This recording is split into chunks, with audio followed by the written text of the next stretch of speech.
Thankfully, in such good shape, swimming in the lagoon was no trouble whatsoever. Welcome to Goldeneye.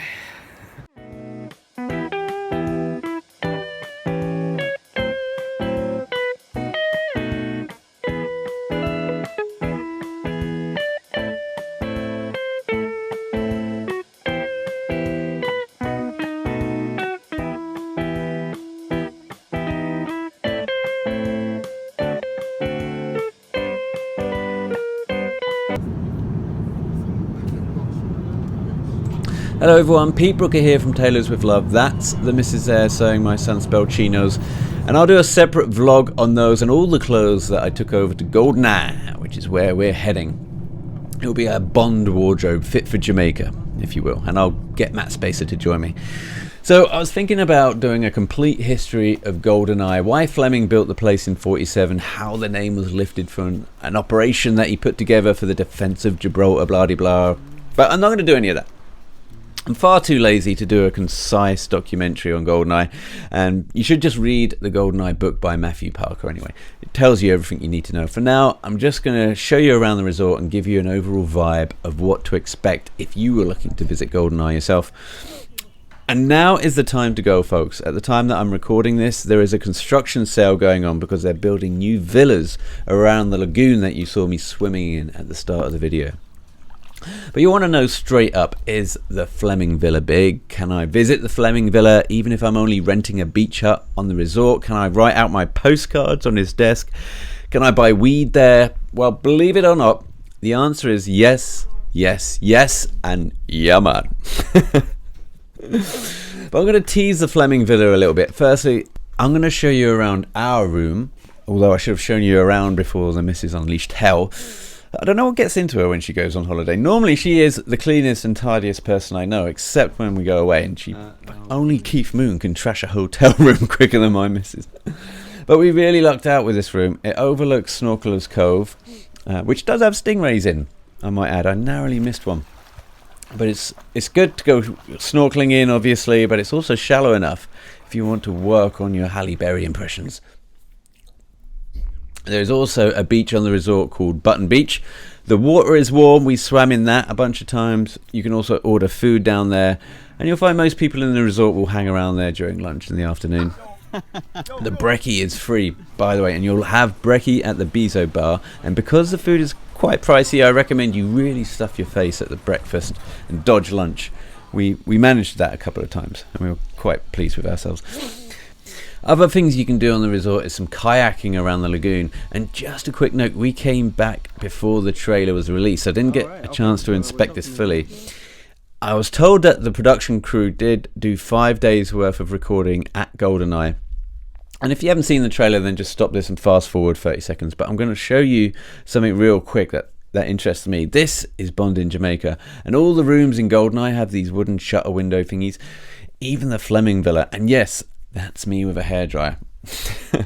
Now this shot looks out into a lake or a lagoon. It's not the sea, so this won't be the Fleming Villa, as that's on top of a cliff face and nothing overlooks the sea. So I'm just wondering if this was one of the beach villas that backs onto the lagoon.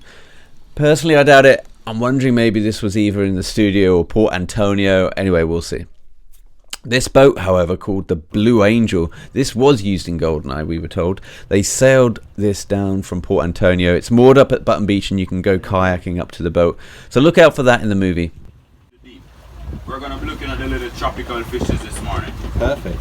Now the brown stuff that swerves on the floor of the ocean, that is the seaweed. Now don't get any funny ideas though, you know that's not the one the Jamaicans smoke, alright?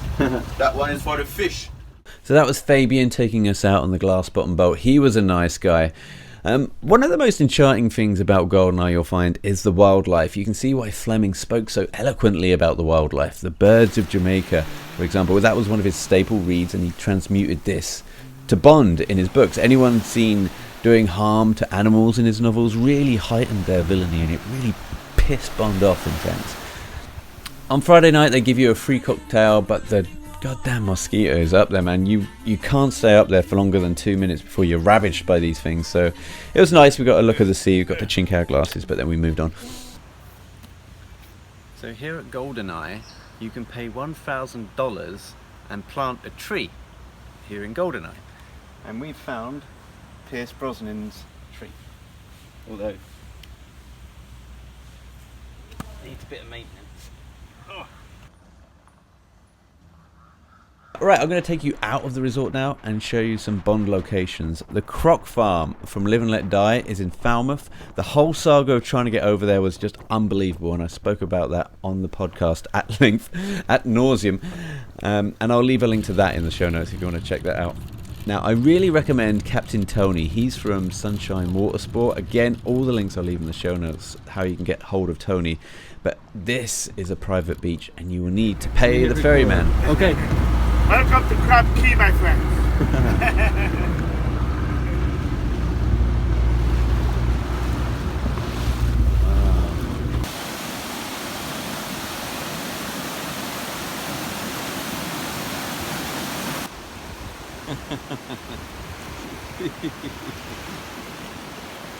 Here we are at Crab Key.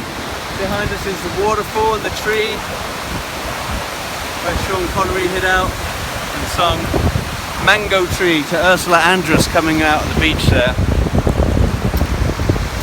And we're going to go and sneak some sand to take back. There is Dunn's Waterfalls. That's open to the public and you can climb it. This is Reynolds Pier.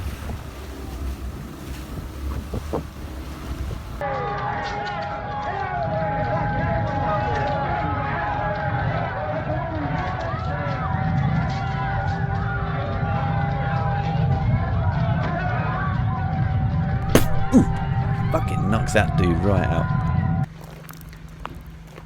So this is the last and final day here at Goldeneye. We've been here for 5 nights, and each morning we go to reception and ask if it's possible to go in and see the Fleming Villa, and each time they say no, because it's occupied, because people pay good money to go in there and they don't need the likes of me nosing around. So, hey Wade, What's up? how we doing? I'm good. This is Wade. Yeah. Say hello to the world, Wade. Hello to the world. Wade, we're going to try and get into the Fleming Villa today. It's our Okay. last chance as we're going in a couple of hours. Okay. So wish us luck. Go get it, man. Go get it. Yeah. That's the spirit, Wade. Yeah. Okay.